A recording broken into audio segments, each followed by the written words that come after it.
तारीख़ के अंदर इस्लामिक हिस्ट्री के अंदर एक ऐसा वाक़या भी पेश आया कि एक तरफ नबी पाक सल्लल्लाहु अलैहि वसल्लम ने ऐलान फरमाया कि जिहाद की तरफ दौड़ो। जिहाद का जब ये ऐलान एक ऐसे शख्स के कान तक पहुंचा जिसकी अभी इसी दिन शादी हुई थी और ये रात का वक्त था जब ऐलान नबी पाक की ज़ुबान से उसके कान में पड़ा कि जिहाद की तरफ दौड़ो। और ये सहाबी रसूल इस हालत में था कि वो अपनी बीवी से एक बार मिलाप कर चुका था और उसने अभी तक गुस्ल भी नहीं किया था, लेकिन जो ही उसके कानों में ये अल्फाज पड़े, अब उसने ये सोचा कि अगर मैं गुस्ल करने लग जाऊं तो हो सकता है नबी पाक के हुक्म में की तामील में ताख़ीर हो जाए। तो इसलिए उसने अपने जहन से ये सोचा और उसने कहा मैं गुस्ल नहीं करता, गुस्ल करने में हुक्म की तामील में ताख़ीर हो जाएगी। वो इसी हालत में तलवार उसने उठाई है और माथे पे वो पट्टी बांधता था। अपने माथे पे जो पट्टी है, अपने माथे पे सुर्ख रंग की, बाज़ रिवायात में आता है सब्ज रंग की, उसने पट्टी बांधी है और वो दौड़ पड़ा है, मैदान जिहाद के अंदर जाता है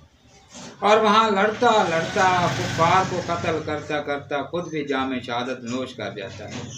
आप देखें, एक तरफ शादी है, पहली रात है, बीवी की मोहब्बत है और दूसरी तरफ नबी पाक की मोहब्बत है, लेकिन उस सहाबी रसूल ने बीवी की मोहब्बत को नबी की मोहब्बत पे कुर्बान कर दिया और जहरी और वक्ती शहवात को जिहाद पे वो कुर्बान कर दिया और फिर मैदान में लड़ते लड़ते शहीद हो गए। अब जब बीवी तक ये खबर पहुंची है कि मेरा मियाँ शहीद हो गया है, तो वो दौड़ते हुए नबी पाक की खिदमत में हाजिर हुई और नबी पाक सल्लल्लाहु अलैहि वसल्लम से कहने लगी, या रसूलुल्लाह सल्लल्लाहु अलैहि वसल्लम,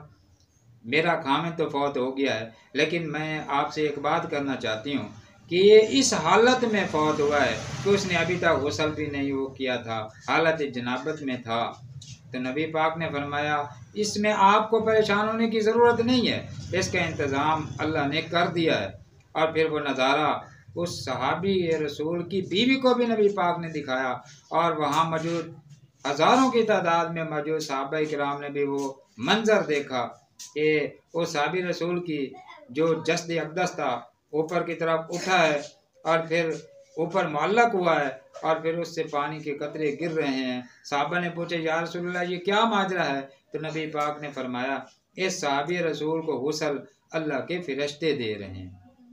इसी वजह से उस सहाबी रसूल को तारीख़ के अंदर, इस्लामिक हिस्ट्री के अंदर गसीलुल मलाइका के नाम से याद किया जाता है, जिसे फरिश्तों ने गुस्ल दिया और उसका नाम था हज़रत हंज़ला रज़ियल्लाहु ताला अन्हु। तो इस वाक़या से हमें भी ये सबक मिला कि हम अपनी शहवात को दीन पर कुर्बान कर दें, हम अपनी शहवात को अल्लाह के महबूब के फरमान पे कुर्बान कर दें। यही पैगाम हंज़ला दे गया है, जहाँ भी ज़रूरत पड़े दीन की खातिर मैदान अमल में कूद पड़ो, इसी में हमारी कामयाबी है। अल्लाह ताला हम सबको अमल की तौफीक अता फरमाए।